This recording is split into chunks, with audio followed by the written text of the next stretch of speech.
Hey, what's going on, everybody? Welcome back to On Point. This episode, I sit down with an ODF&W bear biologist, and we talk about bear biology, kind of the anatomy, habits, and all things bears to help you get more information to go out and fill your tag. So hopefully you guys get some good information with this. I know I learned a few things that I definitely found surprising, some cool studies that they performed that showed some surprising results, and what the overall outlook is on the Oregon Department of Fish and Wildlife on bears and hunting and where we're headed. So hopefully you guys have a great day. You're having a great season. And this should be able to help you out, and not just Oregon, but just black bears in general. This applies to a lot of black bears on a lot of different landscapes, and there's just a lot of good information here. So outside of that, hope you guys are doing well, and I will see you at the end of the episode. Bye.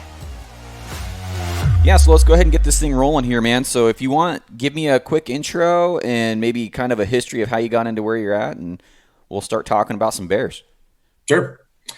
So my name is Derek Broman, and I am the ODFW Carnivore Fur Bearer Coordinator. I've been in this position for about 5 years. Prior to coming to Oregon, I spent a handful of years working for the state of Texas. Before that, working for the state of Connecticut, doing black bear and fur bearer work.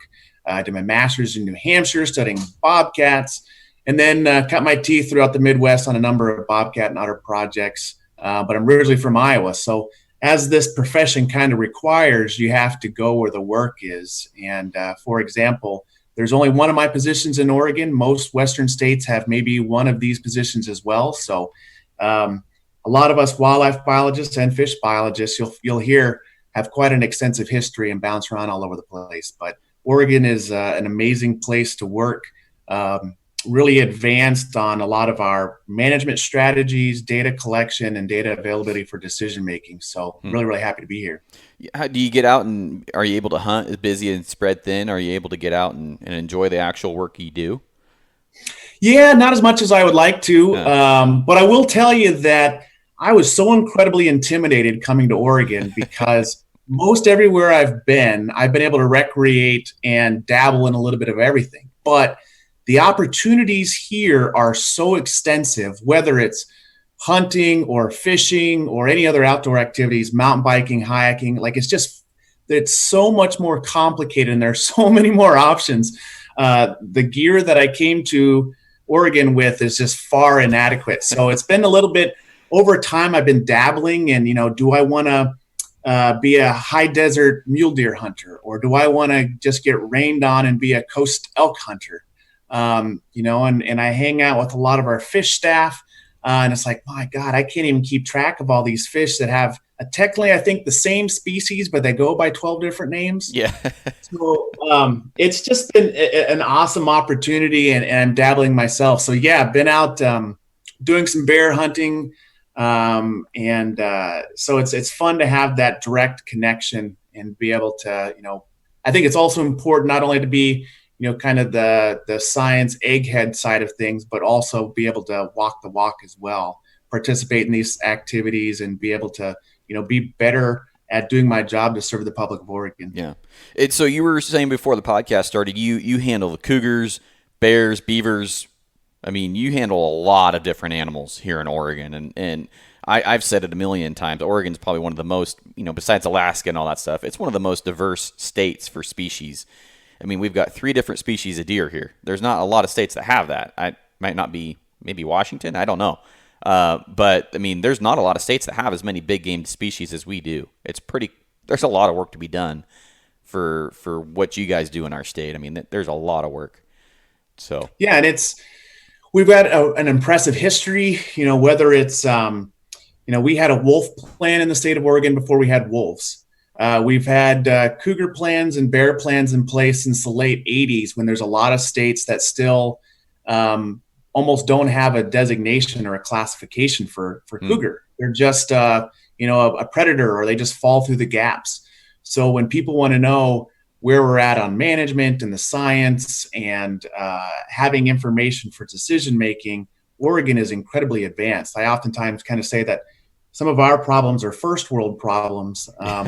And so when I go to conferences and I talk with my colleagues across the West and across North America, I feel pretty good about our position that we're in, just because we're Oh yeah. so far advanced on a lot of those things. I mean, we definitely have our challenges, and now thinking about what I just said, there's actually 4 species of deer in Oregon, not 3. But I mean, we have our challenges with the wolves and all that stuff, and the cougars, and the management that have been voted in. I mean, that's not you guys just unilaterally making decisions, and I'm kind of excited to do this episode because I've been critical of the ODF&W where I believe they need to have been made critical of, where it was a ODF&W decision, but I've also defended the crap out of you guys because you get blamed for so much that you guys don't have control over. I mean, it's not a unilateral decision, it seems like, most of the time. I mean, it seems like stuff's getting thrown on you guys, and then you're told basically to deal with it, figure it out. And so bears is one of them.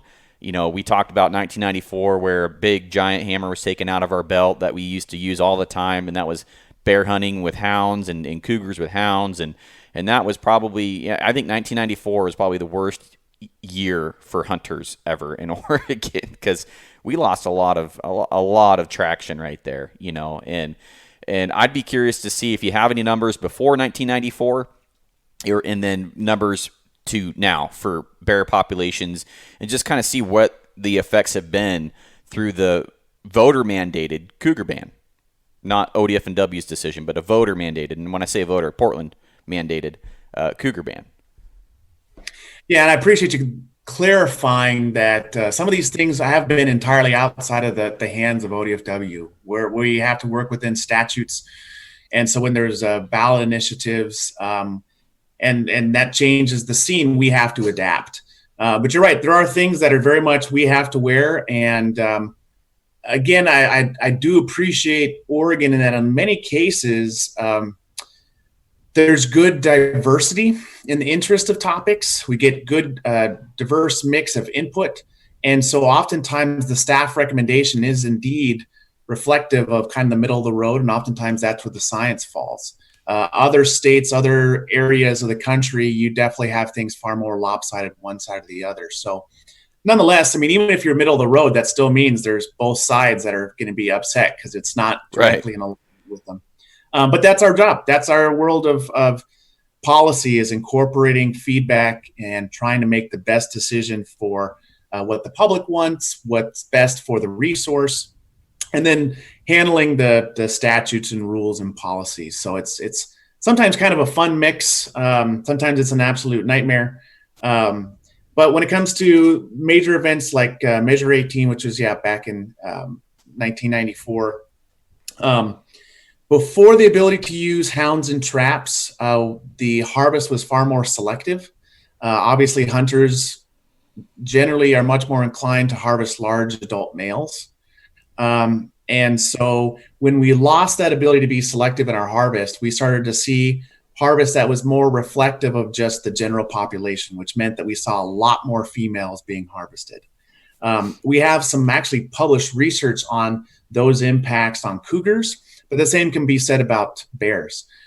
So in some cases, the dialogue, even in recent years, has come back to that as some of the folks that are concerned about the status of those populations have actually had to kind of, that were in support of Measure 18, have somewhat had to acknowledge that there was an ability to leave the females, the breeders. I mean, really, adult females are the greatest limiting factor in most mammal populations. We were able to more or less leave them alone when we had that option to see an animal in a tree or see an animal up close to determine male, female, etc. Mm-hmm. And we lost that. So we saw populations continue to grow because we saw that there was this limited harvest. And of that harvest, the composition was more adult females. And also then there's the concern of, we have regulations prohibiting the take of cubs or females with cubs. And again, if you don't have that ability to discern what's a female, or if that a female may have cubs or is lactating, you potentially run into that risk of not following that regulation or abandoning cubs. So it just, a number of those things make us feel a little bit uncomfortable, but we've had to, again, do the best that we can, and sometimes try to come up with some creative approaches to address wildlife management needs, considering the tools that we have available to us. Right. So do we have actual data that we can go back and look at? Because right now I believe, and if you have better figures, let me know, our bear population's estimated around 30,000. Is that correct? Yeah, that's an estimate looking at some density estimates from bear research that's been done in Oregon, and then extrapolating that to various types of habitats. And so we actually do have a grant to work with some pretty impressive researchers out of Montana to develop a new bear population model. So ideally, we're going to be able to get a little bit further along in our estimate. And then also, the best use of a model is to try to see what our management decisions might mean for the population. Okay. And again, giving a plug for these researchers, they're kind of salivating at working with Oregon because we've got better data than most everybody else. So they're really excited to see just how impressive of a product they can come up with. And a lot of that data does come from our hunters. So this is just a nice system where the hunters are feeding a model, feeding these tools, and then it's benefiting them on the back end to try and make sure that we're making the best management decisions we can. And so when you're saying hunter data, that's churning in the teeth, the reproductive organs of females, your mandatory reporting, how many days you hunted, how many bears you see, all that stuff. Yep, that's correct. Yeah, so there's the two side of things. There's the mandatory check-in of harvested bears where we take a tooth sample, reproductive tract to females. We'll oftentimes also take a DNA sample. And then there's the mandatory reporting on your tags, and that's whether you're successful or not. So having that kind of twofold input of data is huge because, again, a lot of other states may just have you report over the phone if you were successful on your hunt, and then maybe tooth submission is optional. We don't have those knowledge gaps. We've got pretty high compliance. And so I'll tell you, every time I get a little bit of a questionable inquiry or phone call, people wondering if our harvest is unsustainable, I'm able to kind of overwhelm the inquirer with just all the information that we have. And then they realize, I got in over my head really fast. ODFW knows their stuff, and this is a non-issue. Well, you guys do you have data on like the average age of bears that are shot? Anything like that, or males versus females? Do you have any data there that you could? Yeah, all of the above. And actually, one of the things that we use to monitor our harvest is proportion of males and females, proportion of adult females, average age. There's a number of indices that we use to get an indication of our population health. And those are the things that we present to the commission every year to show where we're at, where our populations are trending. We can also look at, it's just fun sometimes to see how old some of these animals are. A couple of years ago, we had the oldest bear ever harvested. Actually, I think it was taken, somebody saw it just like walking in circles in somebody's yard. I think OSP removed it, but it was a 31-year-old female. 31. I mean, we've had plenty of late 20s. And so that's a strong indication in itself that we've got healthy populations, because if animals can live that long, that means that the mortality isn't too high. There's adequate resources out there. And that's a great indication of just population health. If all we ever had were, the oldest were 6 and 7-year-olds, that would start to cause a little bit of concern because our animals aren't that long lived. Do we have a target age of what you guys would prefer to see to maintain or increase the tags or the opportunities? So if 6 or 7's a worry stage, would like 15-year-old bears be preferable or a good sign for you guys? Well, there's no real clear black and white. In many cases, like a lot of wildlife management, there's no one measurement or indice that we use. We try to use everything possible, throw it, digest it, and then get a better sense for the whole picture. So, as far as harvest structure, if we were seeing mostly young females get harvested, of the females that get harvested, with just a small spattering of older age females just to indeed document their presence, that would be ideal. For males, I think it's seeing a little bit older aged males would be ideal, but also just kind of a good mix across all age classes, because when we see all age classes represented, it's an indication that, one, there's a new crop of youngsters being added every year. But two, animals are able to live to these older ages. So in many cases, it's not a direct correlation or an action as, okay, we saw now this one value. Now we're required to adjust tags a certain amount. It's more so just an evaluation or assessment or confirmation about population resiliency. So that way, our decisions, which oftentimes incorporate a lot of public interest and a lot of things that are just honestly non-science based. It's just, public desires for more recreation or the use of certain tools or techniques. And so just giving us kind of that foundation for striking out and making some of these other decisions. So yeah, it's just a whole mix of things that we consider. And two, if we had some of these other tools that were more capable of reducing numbers, I think that we would be a little bit more prescriptive. You look at that in certain states that do have, say, hound hunting or trapping, and they could really make a pretty significant dent very quickly. They do have a little bit more, strict requirements because that's oftentimes really not a concern of ours.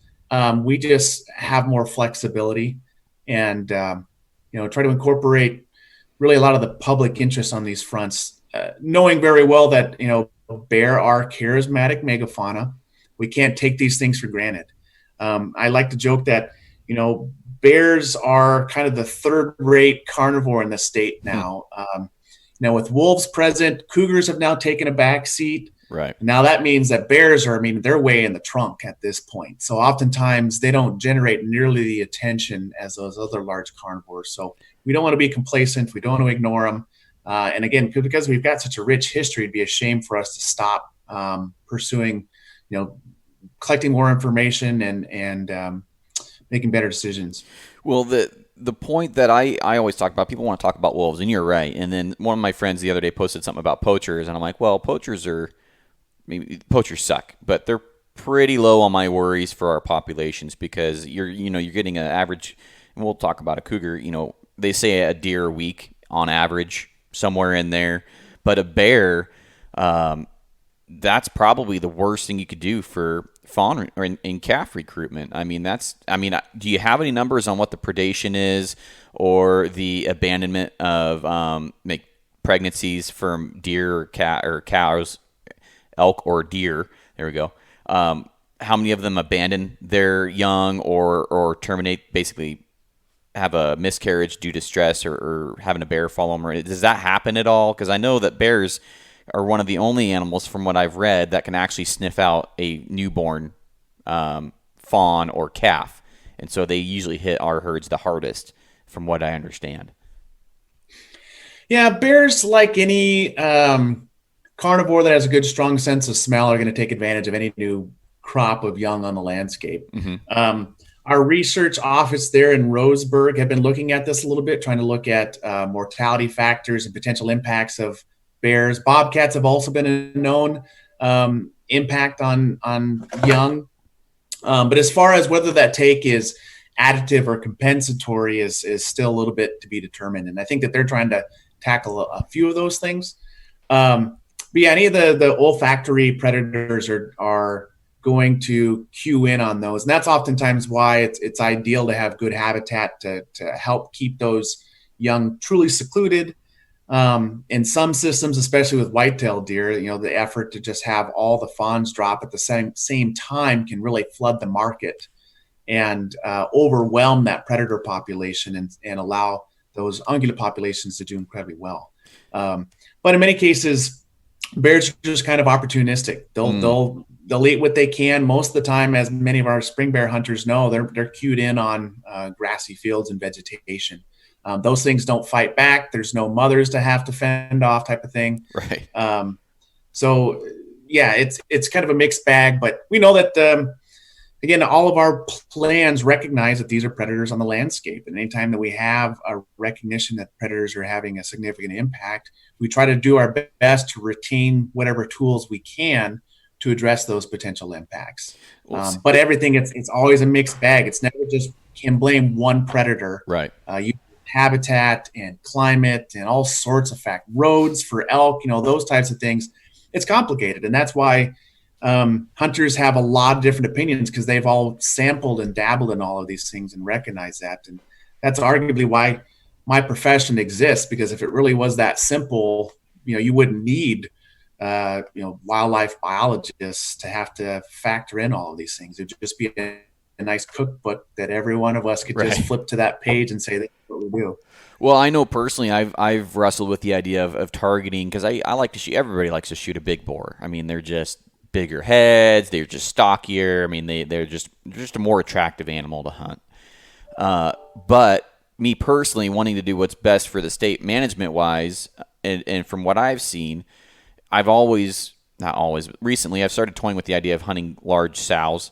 And if I see a large sow, make more of an effort to kill it in order to maybe try and manage the population better. Because as you said earlier, the sows are the breeders. I mean, those are the ones that produce.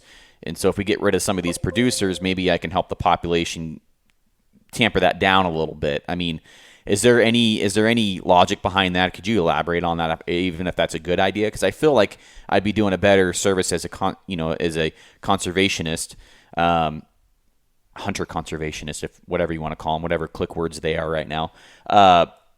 That I would be doing the population control better and our ungulate populations a better service by killing a breeder sow or a old sow. Yeah, it's a complicated situation, because yes, while the removal of a breeder could potentially have an impact on the population, there's still the reality that, but that's just freeing up more resources for others. And that's, again, where it's, is this additive or compensatory? Fortunately, a lot of hunters know about those topics of, mortality levels are always going to be there, but is it significant enough to see a population decline, meaning the mortality is additive, or is it just business as usual, and perhaps creates more habitat, more resources for others, and that way it's compensatory. So if enough females were taken, you could potentially see a population decline, but at the same time, you're missing out on your crop of more bears in the area, which can hurt some of your hunt success. So, I guess it's, what's your motivation? What are your goals? But those may not always align with other hunters. So if it was, a conceded effort in an area to reduce female numbers, that could potentially see an impact, but a few females removed opportunistically across larger scales probably will have very little impact. Really, it just seems like, and this is coming from just a average hunter opinion here, that we have too many bears. I mean, I've got buddies that'll go out and see 60 bears in a spring season around here, and I mean, I've got buddies in just 3 days I saw 14. I mean, it's just there was a couple days in a row where I saw 5 bears and then 6 bears, and it's like, dang, we got too many of these things. I mean, I love seeing bears. Out of any animal in the woods, a bear is my favorite one, just to sit and observe and watch. I mean, I got some amazing footage this year of mom with a cub, and he was just a handful. And I mean, they're just so much fun to watch. And they kind of each got their own personality, right? So I love watching bears, but at the same point, it just seems like there's too many darn bears out here. And it does seem like our ungulate populations, especially deer, I'm seeing a lot of elk in my local unit here, but it just seems like they need help. And by maybe trying to focus on tampering down the bear populations would be beneficial. And that's just from what I've seen personally out in the woods. But I mean, everybody I talk to would rather have more deer and elk than bears. Everybody. And I'm at 25 bears now this year, and I hit it pretty hard up until I killed my bear, and then I'm like, when somebody wants to go, they'll have to twist my arm to get me out in the truck. But everybody I talk to wants to see more deer and elk than bears. So, yeah, I think most of the comments that we hear would agree with that, and that there's greater interest in our ungulates. We sell way more deer and elk tags than we do bear tags, and a lot of our bear tags even sold are part of sports packs, so they're not even a deliberate somebody purchasing the tag outright. Mm-hmm. So yeah, each situation kind of differs, and we don't ignore all the potential factors out there. So if there is a situation where there's a known impact. Certainly, we try to, through mostly education and outreach, try to increase harvest. We do that with cougar as much as we can. There's even been a handful of workshops here, I think, in the last year, trying to educate people on strategies, techniques, give people this opportunity, and also help out with some of the wildlife management. On the bear front, certain places our biologists keep increasing tags because they are hearing these comments, and our data justifies it, because even though we're having more tags, sometimes seeing more harvest, we're seeing that it's not having a negative impact, or a concerning impact, I should say. So I think the opportunity is there. That's why the tags are pretty cheap. We try to get a lot of people out there. Other states are just dumbfounded when they hear how many tags are, I shouldn't say purchased, because again, a lot of them come in sports packs. So, but nonetheless, that's still, I think 2019, we had like 68,000 bear tags sold across spring and fall. So obviously that's a ton of potential bear hunters, yet we only have, I think it's maybe like 1,000 or so bears harvested annually. So in Oregon?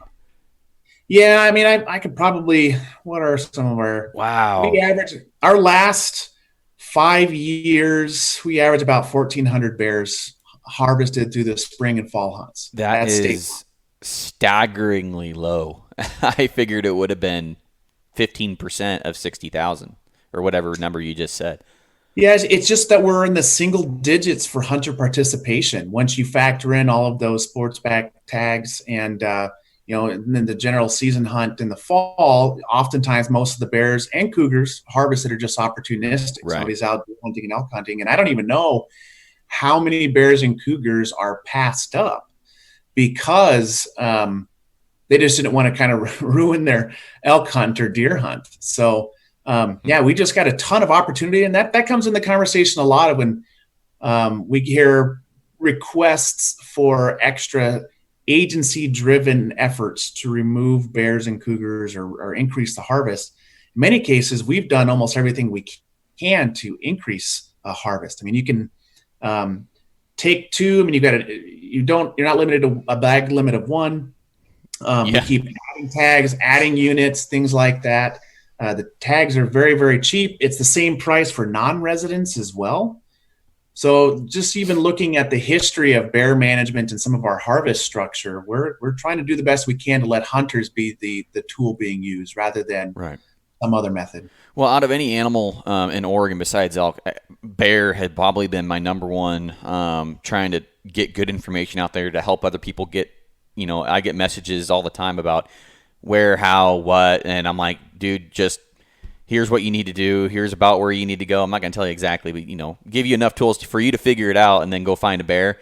And I'm like, we need, like, anybody that calls me from out of state or messages me from out of state, it's like, dude, come on over, help us out. Like, we need help. And it's dirt cheap. It is dirt cheap to come over here and shoot a bear. And so since we're talking about management, I kind of want to segue into an area that I don't agree with this decision. I agree that maybe we need to get hunter participation up that you talked about, because it sounds like it's pretty low from what you just said.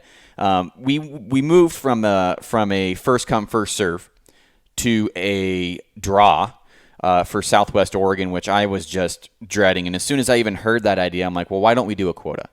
And so I'm still a big advocate of a quota. I don't know how much of that decision was money driven, how much of it was management driven. Was a quota even discussed? And what are our chances of switching that to a quota? Because if you get more hunters out there, we're limiting it right now at 4,400, I think, ish, and for Southwest Oregon spring bear. If we increased our number of hunters, and we're not killing that many bears anyways, I doubt we'd even hit our quota. But you'd get more bears killed, it sounds like. If we're just increasing the pool of hunters, the ratio would be bigger, obviously. So can you elaborate on that for me? Yeah, so specific to that Southwest hunt, it historically was a controlled hunt. And back when it was still a controlled hunt, we kept increasing the tag numbers. I think it started off the early 2000s, about 2,000 tags, and we bumped it up incrementally. But then there was the concern of a lack of participation. We thought that there was a resource available that wasn't being utilized. So there was that change to a first come, first serve. Mm-hmm. And then over the years, we did get up to this 4,400 number that we're at right now. But again, we came into the same problem of lack of participation. So many people were purchasing their tags or sports packs, etc., like say for Christmas. And it wasn't till I think maybe end of January sometimes we were out of the spring bear first come first serve tags. So there were all sorts of people that just tagged that one tag onto their list of items they were purchasing for the year. Mm-hmm. And so the people that really wanted to go bear hunting were missing out on that opportunity. And so we saw the participation numbers going down. It was still somewhat high, but pretty low relative to most of the other controlled hunts. Before we made the shift, we had, when we first switched over to the first come, first serve, we were looking at almost 60% hunter participation. And then year by year, that dwindled down to only be about 43, 44%. So you had, 55% of the tag holders not even doing anything with that tag. So granted, it's just 1 year of information, but in 2019, we went back to the controlled hunt structure. And we saw that our participation rate went up 5%. We saw a 24% increase in harvest versus the previous 5 years. Saw a 2% increase in success rate, which indeed, our success rate's in the mid to high teens. But a lot of that, I think, is just the product of the Southwest just being so robust for bears. But nonetheless, saw an increase in success rate. And then we actually saw a 17% increase in the number of bears harvested per days hunted. So that's kind of your measure of harvest per effort. So in some cases, we saw, essentially more participation, more serious bear hunters. And we saw a much higher number of bears get checked in and the success rate increased. So considering it was just 1 year, it looks thus far to be pretty good. We gave more folks this opportunity to take a serious approach to that hunt.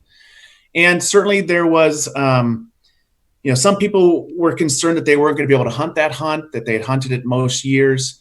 And looking at, I believe, the 2019 data, obviously 100% of first choice applicants got that hunt. And I think it was like 50% of the second choice hunters that did not draw their first choice were able to draw that tag as well. So the vast majority of people that, had kind of a serious or semi-serious interest in hunting the Southwest were indeed able to do so. So this really wasn't more about, definitely it didn't have anything to do with revenue, because if that was an issue, we would not charge $15, $16 for a bear tag. It was just more the opportunity. Our district biologists in the Southwest are very much plugged in with our hunters, and it really kills them to see this missed opportunity. When people come in and say, hey, I want to go out and hunt, this is my first opportunity to come out of winter to go do something. And the biologist knows that the resource is there, but the opportunity isn't, because there's all sorts of people just sitting on that tag that really had no intent to go out. They just got it before others did. So we'll likely continue with that route. One of the issues with the Southwest hunt that's been something we've tried to address or just had at least a lot of conversations on is how can we better evenly distribute our hunters. The Siuslaw unit seems to get most of our hunters, most of the harvest. There's plenty of bears there. There's good refugia, but it's really one of the first places that as you're coming down I-5 from the Willamette Valley that you're going to be able to go hunting for bears. Right. So, that's been a discussion in the past. There have been some proposals that failed to try and split the Southwest up to better, more evenly distribute hunters. So that conversation will still continue. But for now, the Siuslaw still seems to be supporting a robust population. So we don't have yet the point where we need to, take a really hard approach to trying to distribute folks, because we're not seeing necessarily a whole bunch of adult females show up in that harvest. They're able to have that turnover pretty quickly. Interesting, because I know I've always heard that north of, we'll just say I forget where the end of the south end is. Is it Smith River is the south end of the Siuslaw? But I might be wrong on that. But I've always heard the lower Smith River and then a little north of that. And for guys that hunt that, forgive me, I guess. But has always been one of the most densest populations one of the densest populations in Oregon. I mean, that micro spot in that little area there has always been just a bear magnet, bear central over there. And if it was closer, I'd be hunting it personally. But I mean, shoot, I'm 20 minutes from where I can shoot a bear. So why travel 2 hours or hour and a half when I can just shoot one right over here, Yep. And that's what oftentimes a lot of our hunters coming from, Eugene, Salem, Portland are doing. They're going to the closest place they can. Mm-hmm. I've had many conversations with our biologists, say down in Medford Central Point, that they're always trying to say, hey, look, we've got tons of bears down here. Don't stop at the Siuslaw. Keep on coming because there's plenty of bears. Some of the access can be a little bit difficult just because of roads, but there's still tons of public land. We're trying to get folks to recognize that there's a lot of great hunting holes to check out. Some of these bears don't get much pressure at all. And even too, that habitat changes pretty quickly over a short distance. You go down to the Applegate, that's a really cool country that if anybody feels, I don't know how they could get to it, but feels like bear hunting is getting boring for them. There's so many cool places to check out in this state to test your skills. And that's where, I get really excited about bear hunting in this state, in that there's so many different skills, so many different techniques that are necessary. And it's all dependent on where you're going. Whether you're hunting clear cuts or you're sitting on a ridge top glassing all day, covering some huge country, what it takes to be successful is very different throughout the state. Sometimes it can change just drainage to drainage. Oftentimes when I go out, usually it's just my number one strategy is how do I avoid not getting covered in poison oak? But that's obviously much more of a Western, Southwestern problem. But there's just a lot of really great opportunities, and it's the first opportunity for all of us to, get out, stretch our legs, come out of our own hibernation or torpor, if you want to be truly accurate. Yeah. So it's a fun opportunity. Well, you mentioned Applegate and the Medford area, and that kind of leads me into another area I wanted to cover, and that's color phase. And if you go down south of Roseburg, you're going to get more color phases. If you go over east, you're going to get more color phases, from my experience anyways. The drier climates, the warmer climates, for whatever reason, the less coastal climates are going to have color phases. Is there any correlation or any reason that's true? Because it seems like over east where I hunt, it's mostly chocolate bears, and it seems like a black bear is actually more rare than a chocolate bear in some of these spots. Yeah, so a lot of those color variants are more common in the Northeast and the Southwest. And a lot of it has to do with just, how these bears have evolved to be successful in those areas. So those colors oftentimes coincide with soil type, soil color, vegetation type, vegetation color. So a lot of it is driven by the ability to be undetected. So other places that are far more wet, far more dense vegetation, especially Coast Range, especially North Coast, North Cascades, that's where you're going to be losing a lot of those lighter colors. And a darker bear is going to be better at being undetected. So, it's kind of ironic that some of our densest bear populations are in the Southwest and the Northeast, and those are the places that we have more color phases, which oftentimes, kicks up a lot of the interest with our hunters because they want that opportunity to perhaps go harvest a blonde colored bear or a cinnamon colored bear.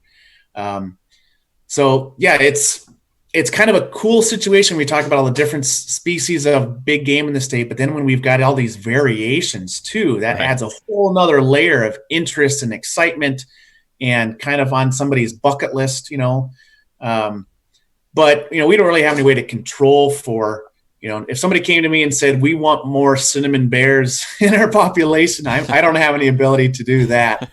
Who knows? Maybe in the future we'll have some sort of, bear hairstylists or some sort of baits we can put out there, but I think we're a long ways from that. For sure. Well, you mentioned something about hibernation, and I want to get into something because over here at the coast, it just seems like everybody has their own theory about what our bears are doing. I've seen them out in December hanging out. I mean, that's pretty late. I've seen them. I don't know if I've ever seen one in January. I might have seen them, probably counting the number of on one hand that I've seen in January. But what do our bears actually do in Oregon for hibernation? What's actually going on there? So first off, I'm going to get really academic on you, bears don't technically hibernate. That actually, if you look it up, there's a textbook definition. And what bears actually do, it's this state of torpor. So it's not nearly as, rigorous or robust of an action that they take. So it's more of a light sleep than the hardcore, like, if you came up to a bear hibernating, it's not like you can poke them a bunch of times, they're going to do nothing. You might even bust them before you get to that area. So what they do and the level of torpor differs geographically. Oftentimes it's going to depend on the winter conditions. The Cascades, you get some decent snowfall, snow depth. You're going to see bears really stay tight, not move, have more of the traditional denning type habitat versus coast range, more moderate, mild climates. You can see bears more or less active year round. And we see it. A lot of us are still recreating in the wintertime. We're snowshoeing or ice fishing or doing all sorts of crazy things in the middle of winter. And we'll see bear sign, even in snow. So we know they're out there. Oftentimes, though, energetically, it doesn't make a lot of sense for them to be moving around. There's just oftentimes not much for resources in most places. Now, granted, you go to the Coast Range and you're living at, 20 feet above sea level. There's going to be vegetation. There's going to be a lot of potential mast and things like that from the fall available, and you won't have to really dig too far for it. So energetically, it kind of makes sense, but even then, it's still not as productive, and it's a net loss of energy for bears. So that's part of the reason that when we went through this simplification effort for big game regulations, many folks are now aware that our fall bear hunt, our general season bear hunt, goes from August 1st all the way through December 31st statewide. Mm-hmm. And so even those bears that are active late season are eligible for harvest. Similarly, statewide for our spring hunts, everything is April 1st to May 31st. So that's creeping in on more of that winter type situation, giving the opportunity for hunters to harvest the animal that's still out and about. Mm-hmm.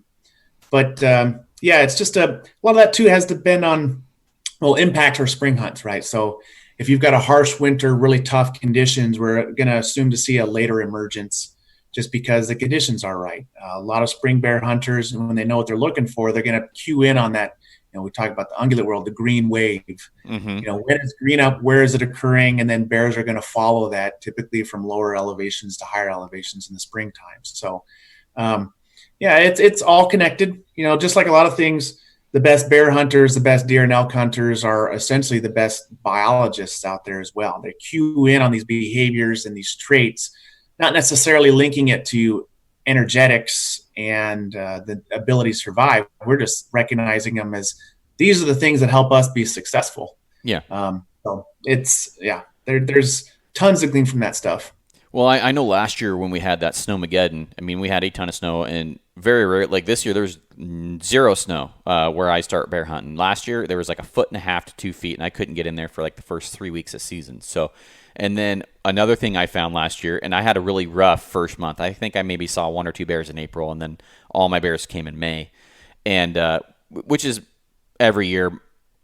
The strong majority of my bears that I see are in May, but most of the green up I was seeing was actually inside of the timber. You saw just these weird grass fields inside of this thinned timber, and there's a lot of thin timber where I hunt. And so it seemed like all the bears were feeding in the timber, and maybe that's why we weren't seeing them in the units, because there was more. It was really weird. I'd never seen that much green grass and green up in the timber before, and it was just kind of a weird year.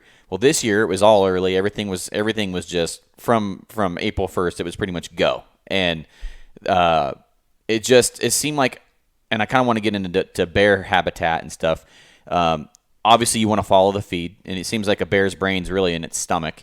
and it's just following the feed. It's got to eat all the time, it seems like. So this year we really focused hard on 1 to 3-year-old, maybe 4-year-old or less units, which is only because that's where we were seeing the bears. I mean, I'm going to go where the bears are at. We glassed everything, and then among 5 of us in my bear hunting group, we're like, dude, we're not seeing anything in older than a 4-year-old unit. Like, it's really weird.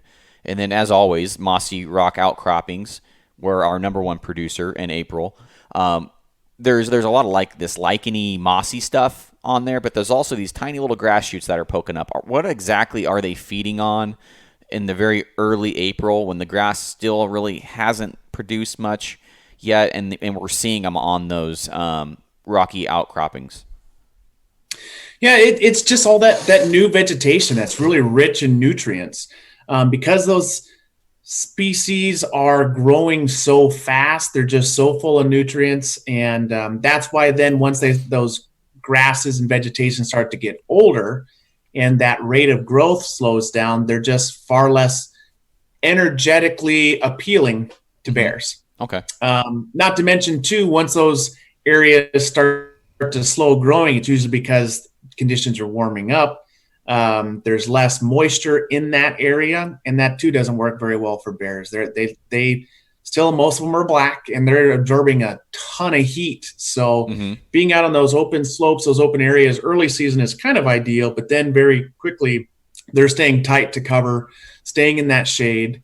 And so, it's just that vegetation. The swampy areas, they do great. They love skunk cabbage. Anybody knows what that smells like? You can smell it a mile away. And then, too, that's a cue that maybe there's a bear in the area that's been munching on them to cause them to stink so bad.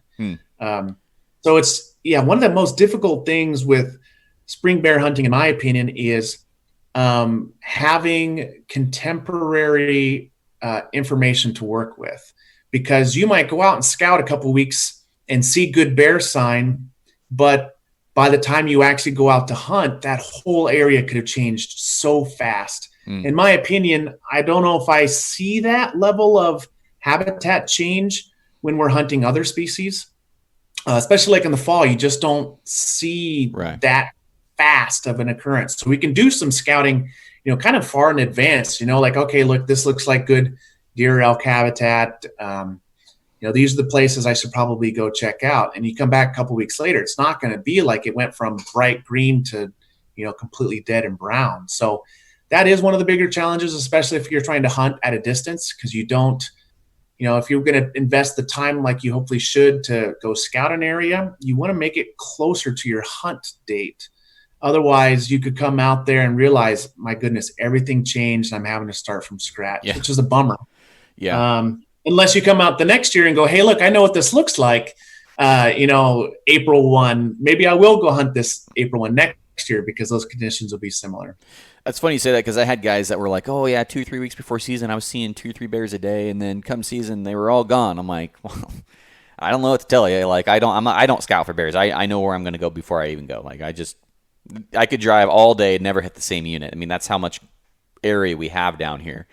And there's units that if you took a picture of it on April 1, opening day, and then you took a picture of it now, you would have thought they were two completely different units. Like, it's dead.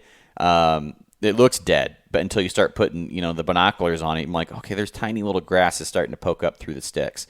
And then now it looks like there's giant weeds and knee-high grass in it, and it's like, what the heck happened?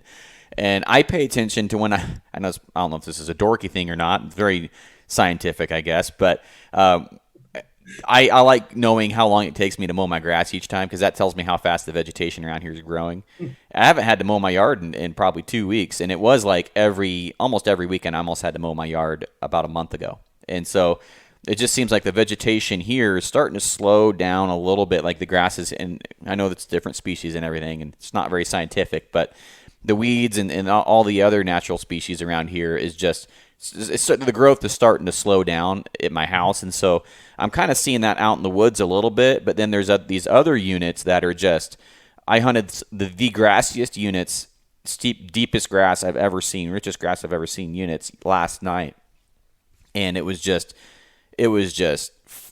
dog hair thick grass. I mean, I've never seen anything like it. And then these other units, of course, we didn't see a bear in there. We saw a bear in the half dead unit next to it. It's like, okay, so what is going on with? Has there been any studies done of why they're in the spots they're at? I mean, it has to be feed. So that grass unit, they weren't in that unit for some reason. They're in that 1 to 3 year old unit for some reason instead of the 5 to 10 year old unit with the more trees and the fresh buds they can eat. There's something about those newer units that they like. Can you speak to that at all? I'd be curious to find out. Yeah, I mean, part of what you're describing are just those more early seral conditions when you've got, that new growth following, say, a fire or timber harvest and such.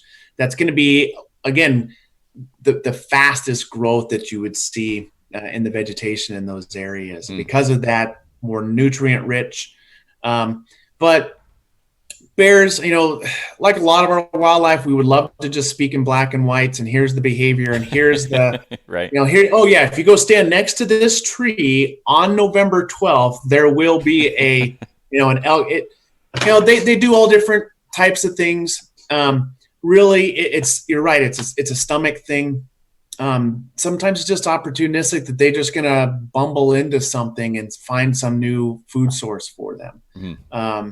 I'm sure that they've got a lot of their old reliables of where they know that there's good resources, good cover, safe conditions. But again, these are territorial animals. So then too, you can't just have a ton of bears in one location because there is some competition for resources, and youngsters are a little bit fearful of getting their butts kicked by some of the dominant males and females. What and that leads into a great area too that I've wanted to know. If I see multiple bears in a unit, it's usually sows or a sow with a boar, but you very, very rarely. I'm trying to think of a time I've actually seen 2 boars sharing a unit. Like it just doesn't really happen. I've seen maybe a boar here. Actually, we did just a week ago, a giant boar, 300 plus pound bear, small strip of timber. And then there's another bigger unit. And that's where I shot my boar. And the big boar had about 100 pounds on my boar. And, but that was pretty dang close. I mean, they were within 800 yards of each other, maybe 1,000 yards of each other. And to me, that was pretty close to see 2 boars together. What is the actual territorial range? And, can you speak to anything on that as far as a sow with cubs versus a boar and how that will interact and sows versus sows? Is there any – can you elaborate on that? Yeah, so bears are territorial, but it's usually between the sexes. So males don't want to share habitat with other males. Females typically don't share their habitat or their home ranges with other females, but females will oftentimes share part of their home range with their offspring, so typically their daughters. So if you see multiple females in an area, chances are they're probably related. There's likely going to be the mother and the offspring that have been able to set up shop next door. And so they're going to be quite a bit more tolerant of those other females if they're their direct lineage. Really? Their home ranges, female home ranges are about some of the places we've seen less than 10 square miles, but some of the males can be 4 times as much. So you can see 40, 50 square miles for a male bear. That's impressive. Even on the coast? They're going to be much smaller. Well, it depends on the resources. So in areas where there's good, dense resources, you can pack more bears in. They're going to be fat and happy and not have problems with their neighbors. In areas where there's more limited resources, say more high desert country, they're going to be much more spread out because it requires more area to encompass their needs. Makes sense. You see the same thing with ungulates too, elk. I mean, Rocky's home range is way giant compared to a Rosie over here. Yep, same thing with cougars too. If you've got a good dense prey population, you're going to have cougars with really tight little home ranges. Oregon's reported some of the highest cougar densities in North America because of that, just that the resources are available. Awesome. Yeah. So one of the strategies of these males, though, are to try to incorporate and encompass as many female home ranges as possible. And so come almost this time of year, definitely in the next month or so, we're going to start to see the males and the females breeding, and the male's going to try to meet up with as many females as he possibly can. Mm-hmm.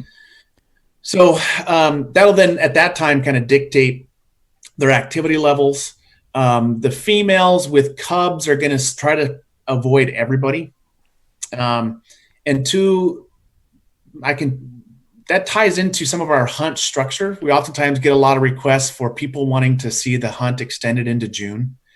That would be pretty cool. And our argument has been that we know that the first bears to emerge are typically your males because they're independent. They can do their own thing. They don't have any mouths to feed. The next to emerge are the females without any young. Then after that are the females with yearlings, so the bears that were born the previous year. And then the last to emerge are the females with the cubs. And so because we don't want to separate females and cubs, we kind of had that hard May 31st deadline because through our data, we can even show that females comprise already, I think, only 27% of the total harvest. And then of that, the females that have bred or females that perhaps were lactating is even a much smaller component of that. So in many cases, we have that deadline because we want to avoid the take of those females with cubs. So we have the data that shows that, yep, we still see more bears harvested later on in the season, especially on the west side. The east side, fascinatingly enough, our bear harvest numbers declined that last week in the season. And I think it's because a lot of the folks from the west side that have gone to the east side to hunt have maybe called it quits, or maybe it's now venturing into Memorial Day weekend and they're not, wanting to spend time across the state. So makes sense. So yeah, we know that the harvest is increasing there, but we're also seeing more females comprise the harvest late season. So for us to be able to continue to support this hunt, defend the spring hunt, we have to have that deadline that we do. But it's all a factor of, general bear behavior. The females of the cubs enter last, and they want to avoid everybody because the mom doesn't want the cubs getting into trouble or her having to account for them. Right. They just cause problems most of the time. We saw a bear last week in about 150-pound sow, maybe a little bit smaller, but she was definitely in heat, and you could tell just by looking at her she was in heat, and pretty obvious. And then that's when we really started seeing the boars start to cover a heck of a lot more ground in that area, and it was like there's got to be a reason, even just one drainage away. I'd never seen boars cover that much ground this year until that day. And so, and granted, they were about a mile away, the bear I shot from that sow, but there was a ton of, we're guessing, boar turds up on the road above where that sow had been in the unit. And you could just tell if they were covering a lot more ground. There's a lot of more bear activity with that sow in heat right there. And I guess what I'd like to know is what is the gestation period of a bear? And when do they actually give birth and all that stuff? Oh man. So, bears have delayed implantation. So breeding season is now, but the fertilized egg doesn't actually take hold until this fall. Really? Goodness, I think it's 60 or 90 days. I want to say it's 60. I should know this. I think it's like 60 days gestation period. And so these cubs are being born midwinter, usually in January. We've actually got some data on a lot of bear work that's been done in the Cascades that have looked at that to identify when those dates occur.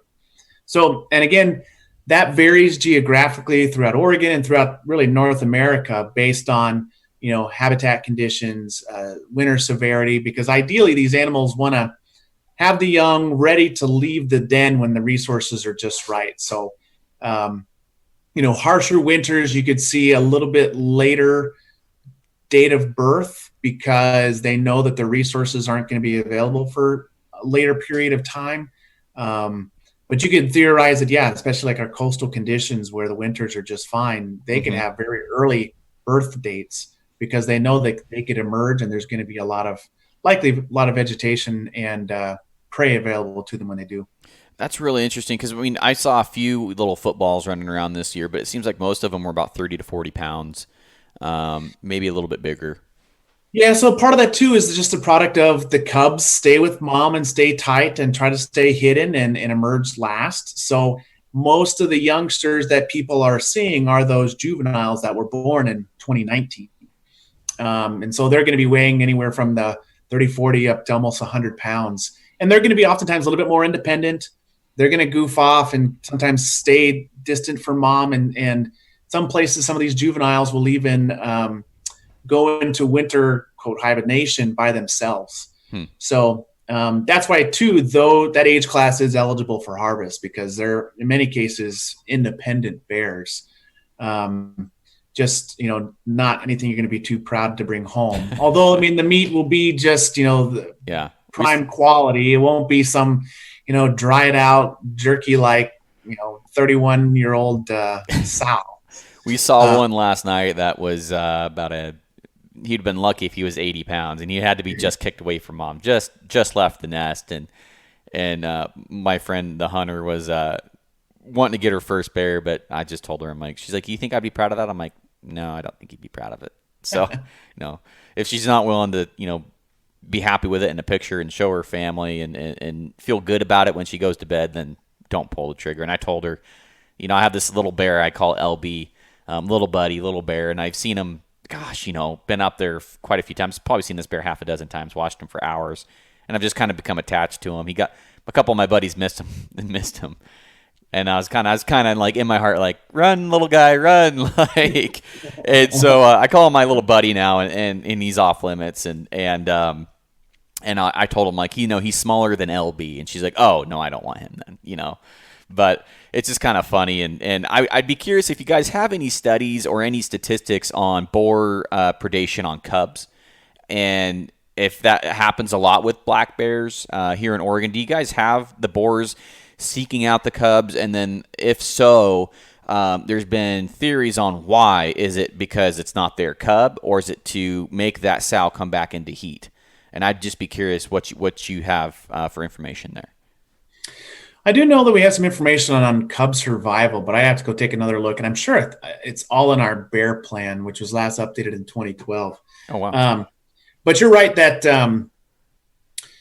infanticide by boars can occur, and oftentimes it's boars killing cubs that are not their own, not that they did not sire, and indeed to perhaps bring those sows into heat, or at the very least just remove those genetics from the area. But it's oftentimes pretty minimal. It doesn't have a real significant impact. And again, that's why these sows with cubs try to keep their distance. They don't cover much ground. They try to just avoid even other sows. So it's a factor, but not a real substantial one. Well, you said that the sows, if she gives birth to a sow and she grows up, they'll share that area more. So these bears can actually tell what's their offspring. And is that pretty definitive, or is that fairly subjective? How'd you guys come to what studies were done to? Because I find that fascinating, honestly. Yeah, a lot of that is just from good old collaring work, where you've got sows and then yearlings collared, and then the youngsters disperse. And then you find out that the daughter set up shop right next to mom. And then over time, looking at those telemetry locations, you see some level of overlap. And so that's actually pretty common, and that's dating back decades since we've started to collar things. That we observe that. Now, we don't see that with the males. They will obviously try to find the closest place that they can that's unoccupied habitat, but they're not going to get that preferential treatment like their sisters do from their mothers. And so that can create some confusion too, when people will see like trail cameras and they'll see a couple sows come through an area, and they'll wonder like, what's going on here? And chances are those are probably related sows. That's pretty cool. Whether daughters or potentially sisters. So we see that a lot, and a lot of it is kind of simple when you're looking at territorial animals, that even in studies, and this is even beyond bears, where we see a known mortality occur. So now there's a void on the landscape, and then there's a rush in of these other critters, sometimes collared, to fill that void. So there's lots of literature out there showing how some of these animals respond to it. And that's definitely a factor in our wildlife management techniques. We know that these are dynamic populations with sources and sinks that are constantly, nature fills a void, that fortunately, a lot of states and management agencies are recognizing that we maybe sometimes are working at too fine of a scale. Some states will try to have very, very small units for determining harvest levels. And it's like that really doesn't make a whole lot of sense considering that animal's ecology and behavior. Because, you could theoretically have any juvenile disperse hundreds of miles in any direction. So maybe you need to account for that rather than assume that you have some finite population with, a real border or boundary when that's not the case. There's bears moving all over the place. And we've seen it all the time in the past where we've moved problem-causing bears, especially on the Coast Range. We'd move them up into the Cascades, and then a week or two later, they'd be right back on the Coast Range. Seriously, that far away? Yeah. So that's why, and one of the reasons why our damage policy is geared towards, look, if there's bears known to cause problems, we have healthy populations, but unfortunately, usually the answer is removing that animal from the population because it's got a learned behavior, and we can't take it someplace where it's not potentially going to come back or cause problems again. Hearing about learned behavior, I've heard theories, and I've never, you're the first biologist I've had a chance to talk to this about. A lot of the timber companies, they do their own management, it seems like, of bears. Very aggressive. There's Weyerhaeuser around here is a very giant timber company. It seems like it's always been on the hush, or you always hear about, well, my cousin's, dad is a trapper, or hounder for Weyerhaeuser, and they'll kill whatever whenever they see it. And it just sounds just like Bearmageddon over here for private timber companies. It sounds like. Whether how legitimate that is, I don't know. But depredation is a thing for landowners. I know that is, and you can get permission to kill extra bears or whatever. But I guess I would be interested in finding out how. Basically, where I was going with that is timber companies don't like bears because bears will eat their trees. And then from what I understand, the cambium layer of a tree, the bark, layer of a tree, will basically either kill the tree or basically ring the tree, eating the cambium layer, and there goes their profit. So I've heard that is a learned thing, and not all bears will do that. And is that true? And has there been any studies on certain bears feeding on certain things because that's been a learned trait? So this is an awesome topic, and kick me back in line if I get way off into the weeds. Nope, go ahead. So first off, there's a statute in place that statutes supersede ODFW authority, that landowners can address damage and conflict of bears and cougars without receiving any permit or approval from ODFW beforehand. And that does allow the use of tools that are prohibited to hunters and trappers. Mm-hmm. So you can use hounds, you can use traps to address conflict and damage. But the one stipulation is that the statute states that damage must be occurring, meaning present tense, meaning you can't do proactive bear removals. So we have good communication with these timber industries. There's actually some cooperatives of these professionals that work for timber companies. And they understand that in the world that we live in right now, with things going viral and everybody's got a camera on their cell phone, they're very, very careful to make sure that they're entirely operating within the letter of the law. Mm-hmm. Not to mention, they oftentimes go above and beyond. So we see pretty much full compliance. These animals are still getting checked into ODFW. Really? So, we haven't seen any situation where we feel like the level of take is too high. And we do see it vary over the years. Sometimes tree peeling is a greater factor than others.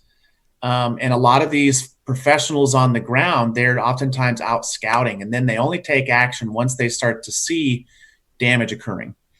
And they do their best to really try to get the known problem causer. And some of these folks are just like any one of us, that they start to really get good at recognizing sign and sign between individuals.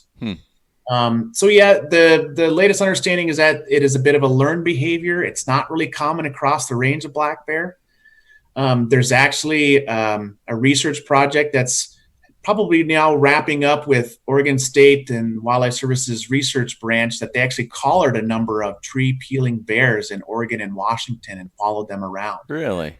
That's a pretty huge commitment from those timber industries, because rather than removing those bears, they put a collar on them and let them loose, which is a huge dedication from those landowners and producers to allow that for the sake of science and try to have a better understanding of why these things occur. Where can we perhaps get more predictive at where these things can occur so we can stave it off, or maybe change some of our silviculture practices to reduce this, whatever's appealing to these bears. Typically, yes, it's females that are doing the peeling. Really?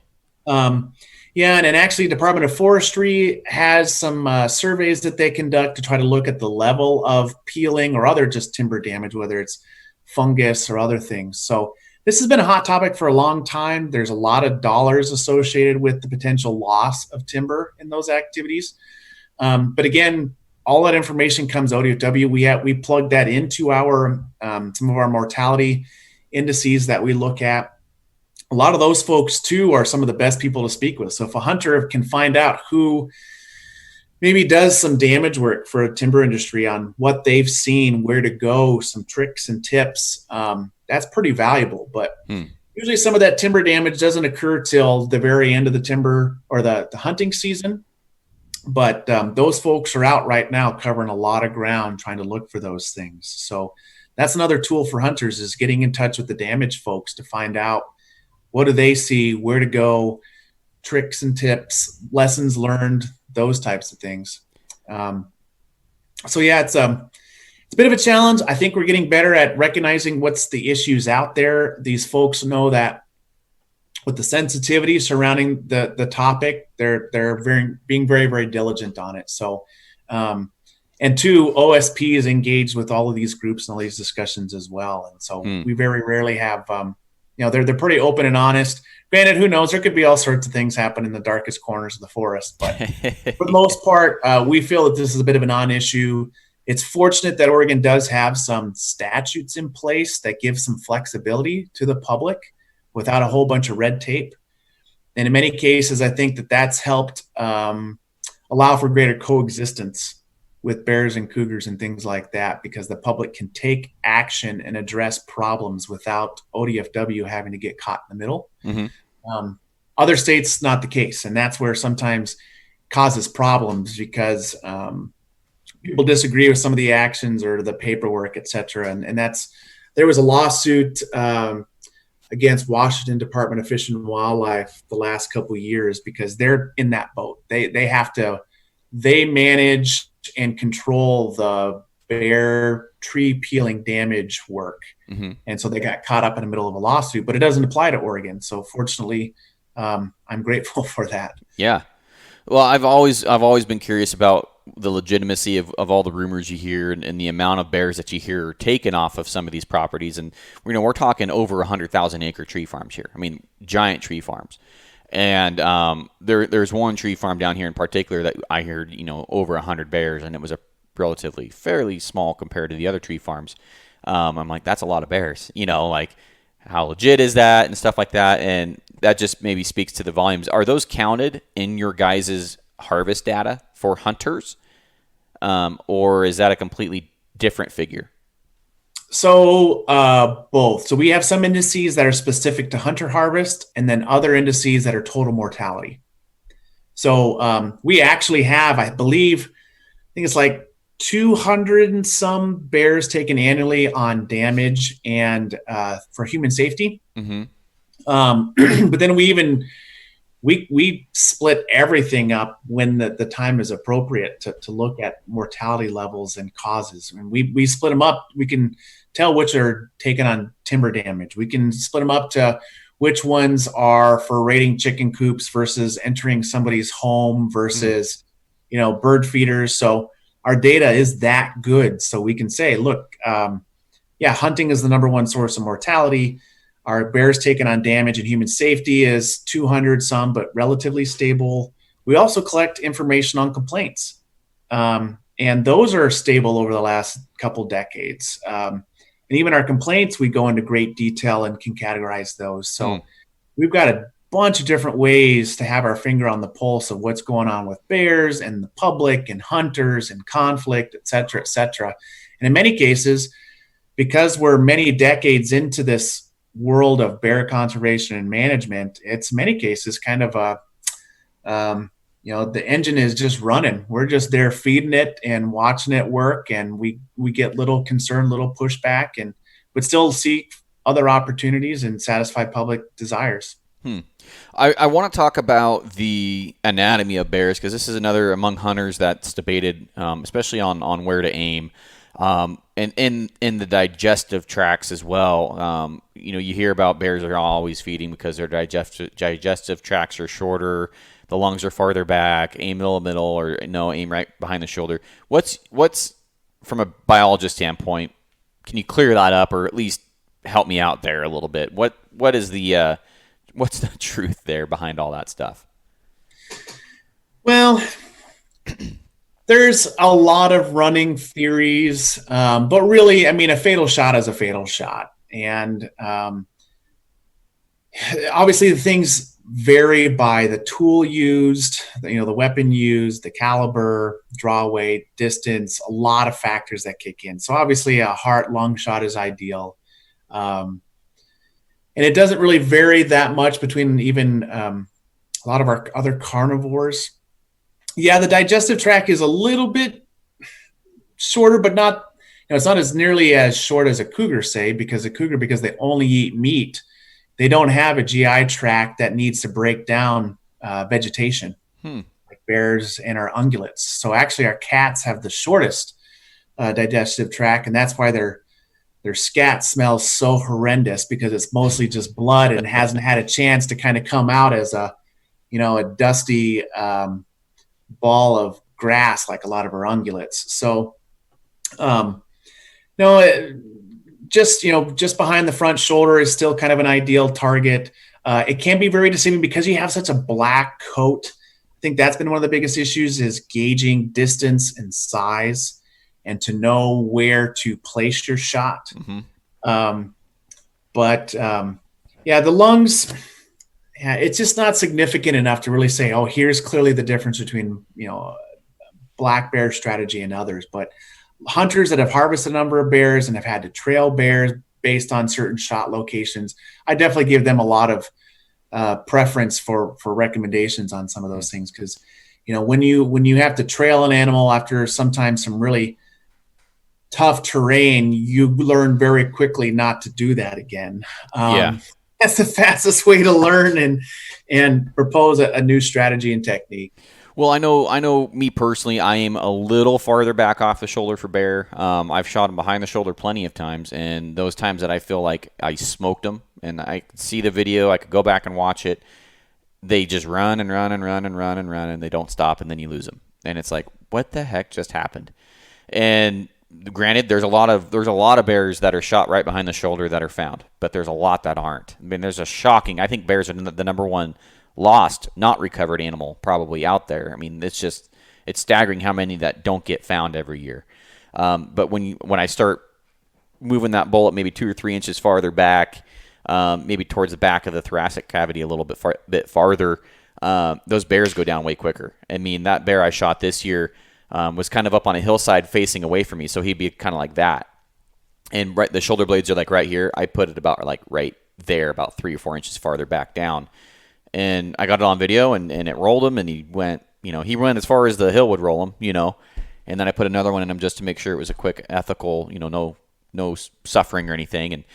And it just seems like all the guys that I know that are straight up bear savage killers. I mean, they just 3 bears a year, every year they'll kill them. They all aim farther back, or they go for that high shoulder shot and they park it, and then they'll follow it up if they have to. But all the guys that I know that kill the most bears and the biggest bears, they don't aim right behind the shoulder. And so I take that with a huge grain of salt, because to me, they use larger calibers. Everybody has their own preference. I've been using ones that kind of the SSTs, and they expand pretty damn well. And I just feel like if it goes in and then just can do a lot of damage, I don't want to laser beam through a bear. They already don't bleed enough. I did not know that a cougar had a shorter digestive tract. And so does a cougar have to eat more often because of that, or what's the deal? Well, anybody that's cut open a cougar or a bobcat, you see they're all light meat. Yeah, like And so pork. they're explosive animals. They don't have a lot of stamina, so they're energetically, they do run through things pretty quickly. They don't, so when they're eating things, that's even how we know what something a deer or an elk was killed by a cougar based on what they eat, because they don't even have the teeth to crush bones and grind things up like a bear or a wolf or a coyote does. So they're typically eating the meaty flesh. They're eating a lot of the organs, not the digestive tract as much, but lungs, heart, liver type of stuff. And so when you're eating just a very moist, organ-based diet, you don't need to have a lot of time in the stomach and digestive tract to break that down versus a lot of vegetation, hair, bones, things like that. So doesn't stay very long in the digestive tract, and what comes out the other end is usually a lot of blood that doesn't get digested. And so now you've got kind of this rancid, blood-soaked scats that just are the worst smelling things ever. And they're also very, very compact. That's one of the ways you can tell the difference between cougars and bobcats and some other animals, that the scat is so compact because it's not full of a lot of hair that would normally make it less compact. So it's a lot of just the leftovers because of what their diet is. So bears are at least sort of the omnivores, so their scats, especially in the springtime, that rich black is pretty obvious. A lot of plant vegetation in there, but even theirs is relatively shorter. They go through stuff real fast. Bear scat is not hard to find many times, and it's pretty easy to generate too if you've got if you're doing bear research with cameras, or you've got base stations or traps set up for research. They're happy to unload all over the place. Oh yeah. Well, one thing I've always wanted to know is it seems like later in the year I start seeing the bear crap turn more of a green color. Like about the time the fawns and the calves start dropping, it just seems like it. I've always heard that when they start feeding on fawns and calves, that extra protein they're eating turns their poop a different color. Is that true? Is there anything to that? Because I've always heard that, and it seems to always correlate around when the calves and the fawns start dropping.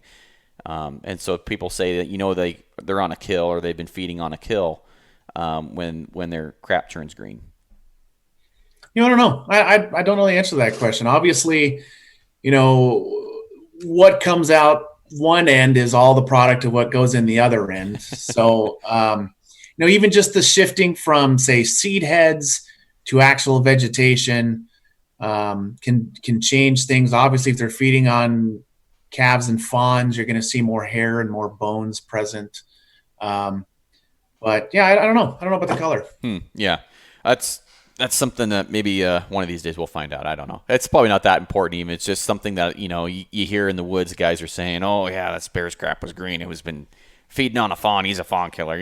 Just demonizing a bear or whatever. It's just things you always hear, and you're like, I wonder if that's actually true.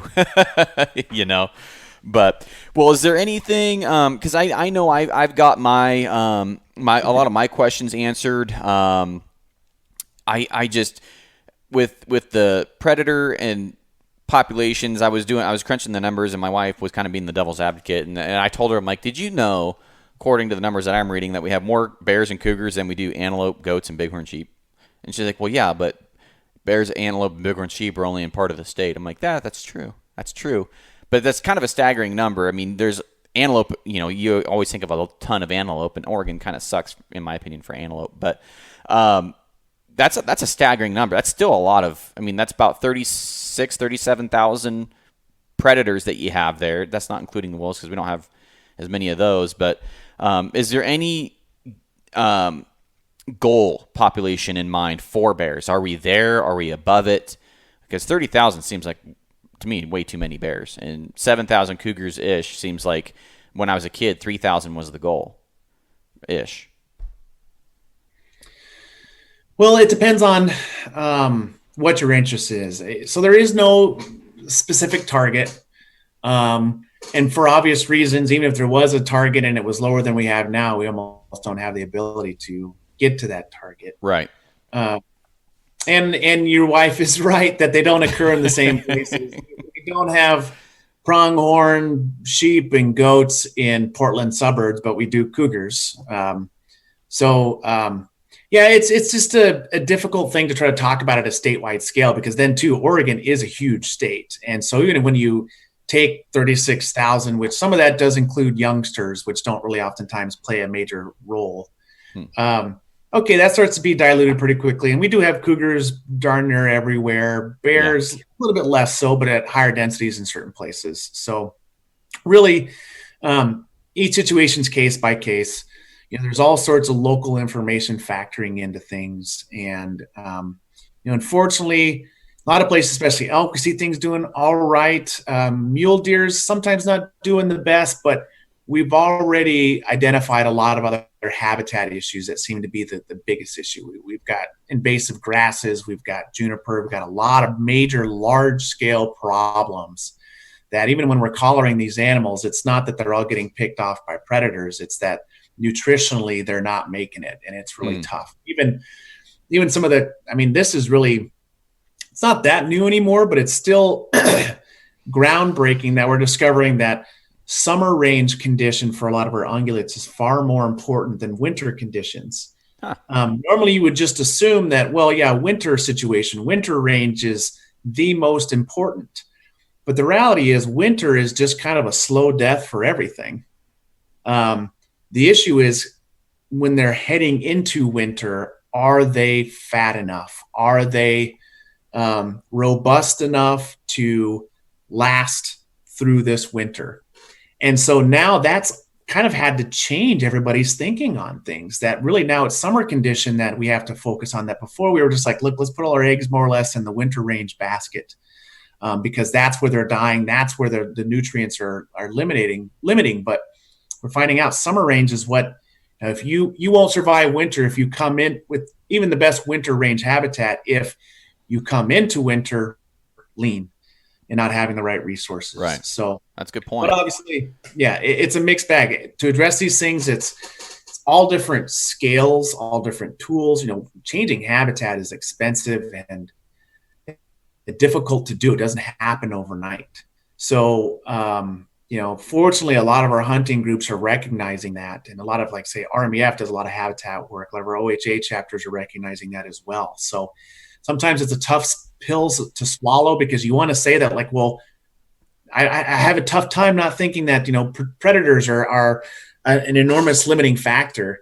They could be a factor, but when we look at it, apples to apples, it's not nearly as important or influential as some of the habitat components. That's really interesting. Well, I've got one more curveball for you there. We always hear, these rumors. We've dispelled a few of them on this episode, but what's the deal with the grizzly bears coming back to Oregon? I know historically they were here, and I think the last one historically was killed in the Medford-ish area, if what I was reading was correct. But what's the deal there, and is there any truth to Cascade grizzly bears making a return? So Oregon does not have any grizzly bears. And just like wolves, ODFW is not moving them around with Black Hawk helicopters and dropping them at night. But there are bears in northern Idaho, and there's bears in the Cascades of Washington. So there's a whole big federal mess talking about promoting reintroductions of grizzlies. We're not involved in any of that. We haven't taken a side, or we're really just trying to keep ourselves away from all of that discussion. But there obviously are occasional potential sightings, and most of the time looking at the photos and such like that, people are seeing a brown or cinnamon bear and just not paying attention to the differences between black bears and grizzly bears. A lot of our hunters, I think, could recognize the differences, but maybe don't, because there are a few things that you really need to key in on. And that's why a lot of hunters that have hunted other states know that there's some states require that you have to pass a bear ID quiz before you can go hunt there.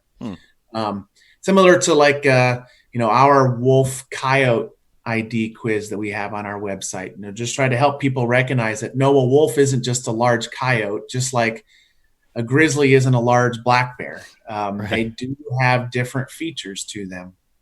So, but where our ears are open, I mean, my goodness, if there's one thing to make wolves take a back seat, grizzlies somehow showing up. I definitely do that. But Yeah. now we're just keeping an eye on things that are hopefully with more than arm's reach from us from now into the future. And two, some of the historical information is a little bit tricky to always validate because without museum specimens, it's difficult. We all know folks have a tough time distinguishing things, especially at a distance. I can't tell you how many photos of black panthers running through backyards we've had to dispel. So similar thing, just who knows how many cinnamon and brown bears over time in historical records maybe we're just that. Similarly, and we've got records of large bobcats used to be called lynx cats in the fur records. And so if you look at certain databases, they'll say Oregon had just lynx coming out of our ears, when in reality, it was just a naming. So some of the grizzly history is a little bit complicated, but there's not much to report on at all on the grizzly front in Oregon. Thank goodness.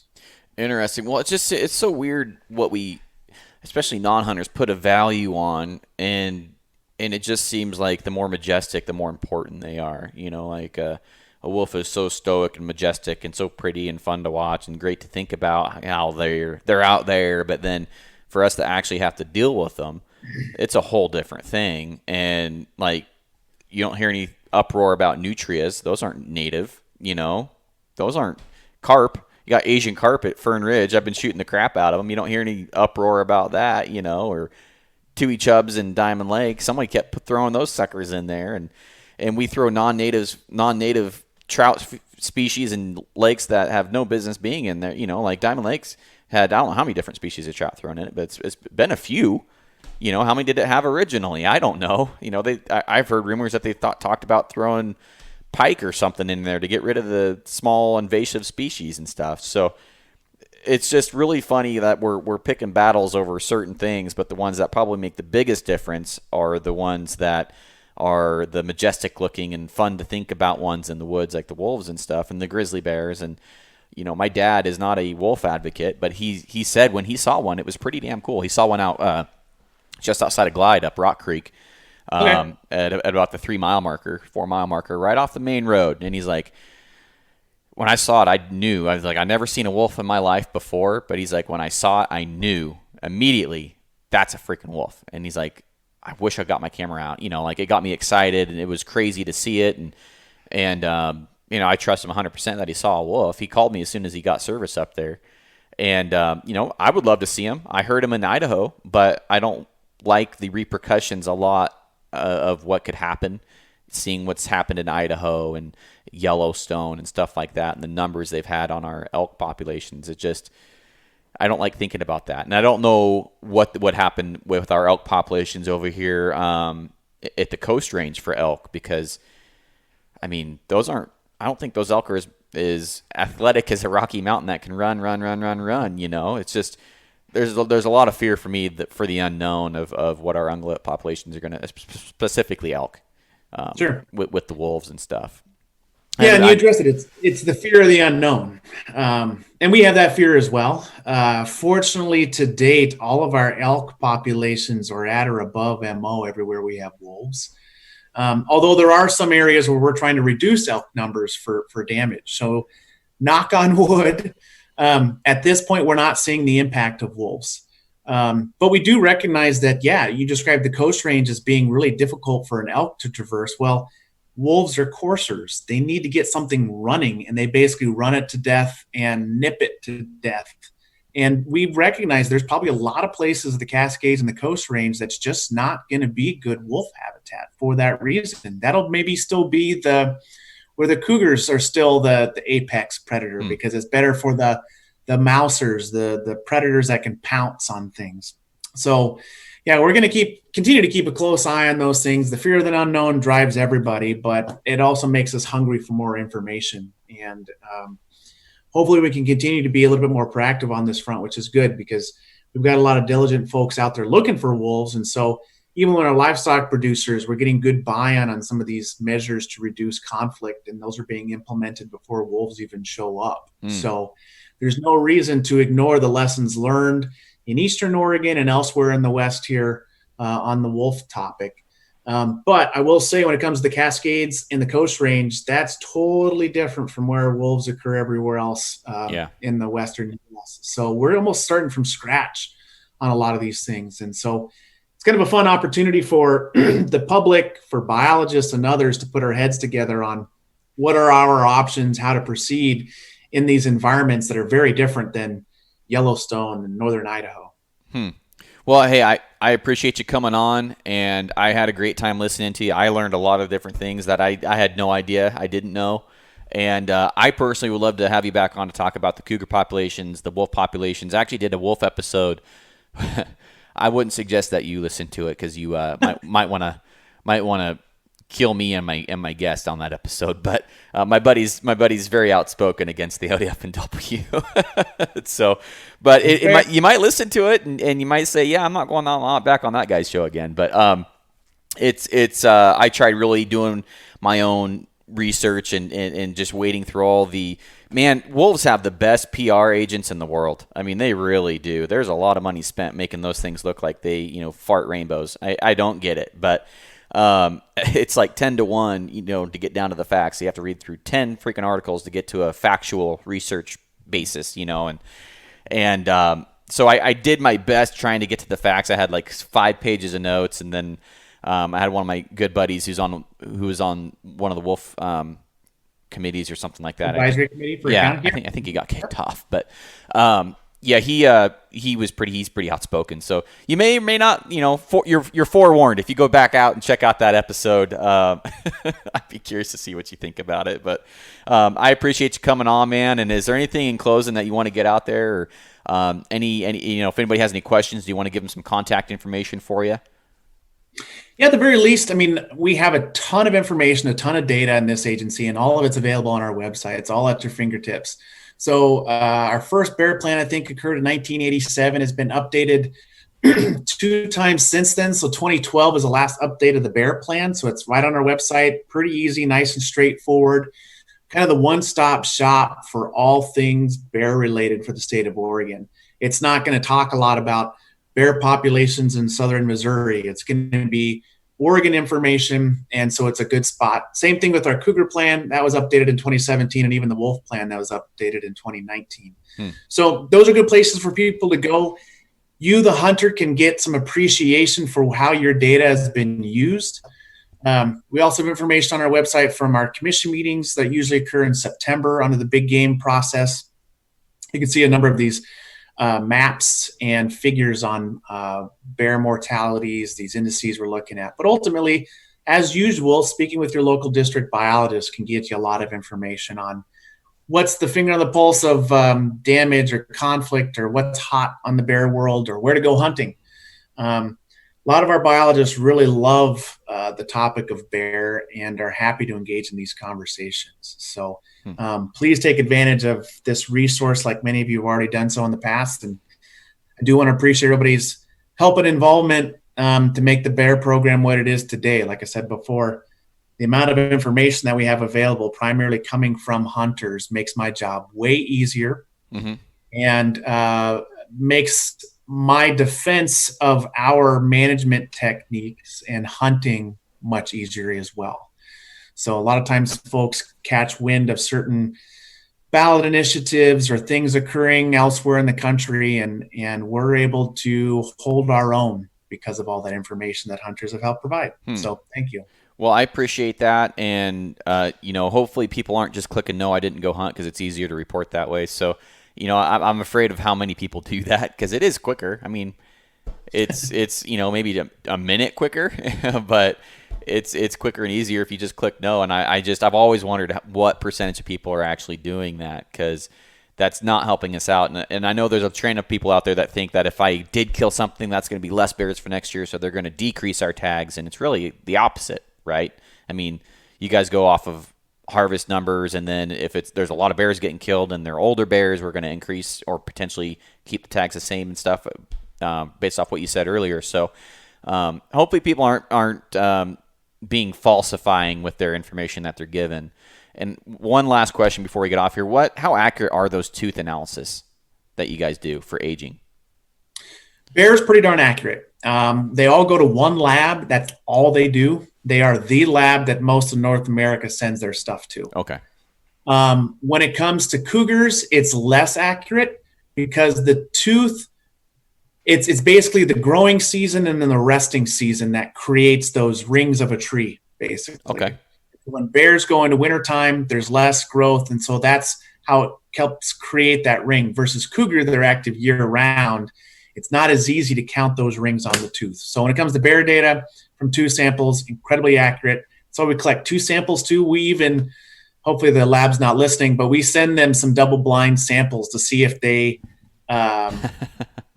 age 2 samples from the same bear the same. And indeed, yeah, we get great information. They're very consistent. It's what they do. Oh, awesome. Well, I always thought about maybe sending in, doing exactly that. I'm like trying to trick you guys or something. I'm like, okay, let's just see how accurate this is. But you guys have already done that. So, all right, Derek. Well, hey, I appreciate your time, man. And I look forward to hopefully having you back on the show here sometime. And I hope you have a great rest of the day, dude. Thank you. You too. Yeah, no problem. All right, guys, that's this episode of the podcast. Thanks, Derek, for coming on the show. Thank you for tuning in and listening. And if you haven't yet, be sure to leave a 5-star review on iTunes. And if you can, leave a comment with that. If I do any future giveaways, you'll be entered, but you have to leave a comment or else I can't see who entered it. Also, if you're not following us on Instagram or YouTube, you can type in my name, Garrett Weaver on YouTube. You can find me on there. Or if you want to follow me on Instagram, On Point with Garrett Weaver, and happy to have you as a follower. And if you guys just want to keep in the loop better, that's the best way to do it. So outside of that, appreciate you for listening, and I will see you on the next one. Bye.